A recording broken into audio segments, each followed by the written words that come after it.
Batman the Brave and the Bold is the best Batman show that no one talks about. Why? Because low-key it's finals and kids are probably using their time way wiser than me, but that's not the point. No one talks about this show. It's a classic show airing on Cartoon Network with the big boys, like Clone Wars, Lego Ninjago, regular show. Why was this show not put in that pantheon? Whenever you hear about Batman shows, you hear about Batman the Animated Series, or Batman Beyond, or the Batman show from 2004.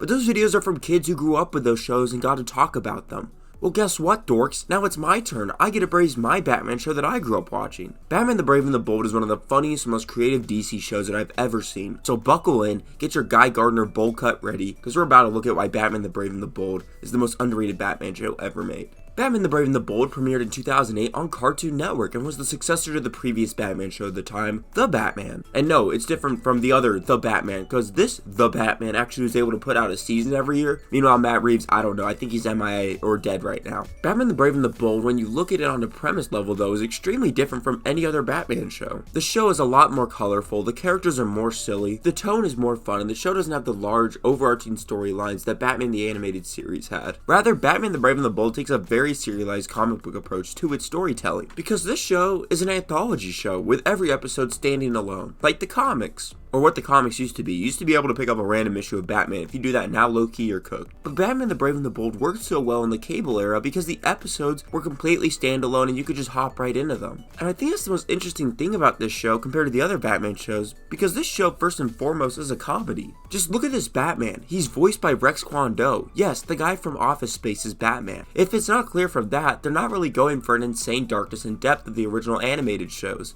Rather, they were adapting the Batman comics from the gold and silver age of the character. Batman the Brave and the Bold was taking the character back before the 70s and 80s where he became a much darker, more serious character. There's nothing wrong with that take on the character. It's the version of the character that most of us fall in love with.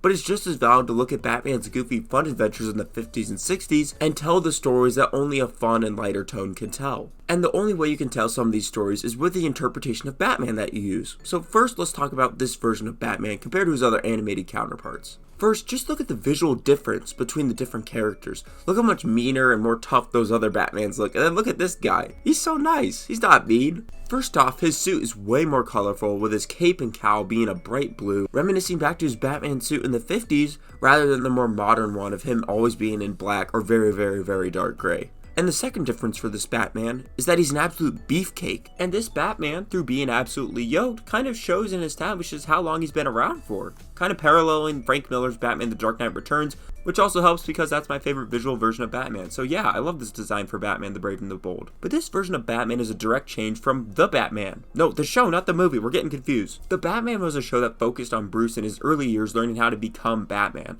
Batman the Brave and the Bold has him firmly established as Batman, his entire rogues gallery is set up, the entire DC cast is there, and he's wearing his anti-Joker suit. And with that, it's able to just throw you right into the story and have episodes just go from the jump. And that leads to one of the most interesting things about Batman the Brave and the Bold. It has no right being as funny as it is. The way Batman plays the straight character in all these stories and has to bump it into his entire rogues gallery, and also these C- DC superheroes is gold. Booster gold. And the designs for all of the characters that they end up throwing into this show is such a blast because the show is so unique and bright that all of these characters really stand out with their unique visual designs. And I think that's one of the best parts about this show is that when you look at it, you instantly know what show it is. Making a show this unique with so much of its own personality allows you to have a take that is fully yours. And it allows one of the most unique aspects of Batman we barely get to see: contrast. When you're able to have a show that's overall more goofy, you're able to emphasize and strengthen the more personal and darker moments of the show. One of the most famous episodes of the show is when Batman confronts Joe Chill. We wouldn't see that distinction though in a show that already had a very dark and serious tone. Through having Batman go on a bunch of adventures in the show, meeting up with all these goobers, and then having one episode where it locks in and it's Batman realizing what person he wants to be, with Mark Hamill and Kevin Conroy literally being the angel and devil on his shoulder, that is a style of writing that could only have happened from people that love and know the comics from the 50s all the way to the modern day of Batman.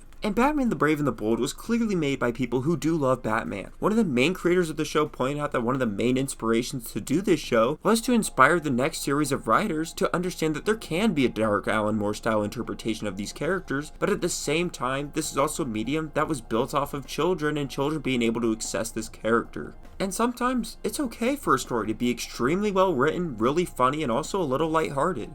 Batman is a character that should be accessible by everyone.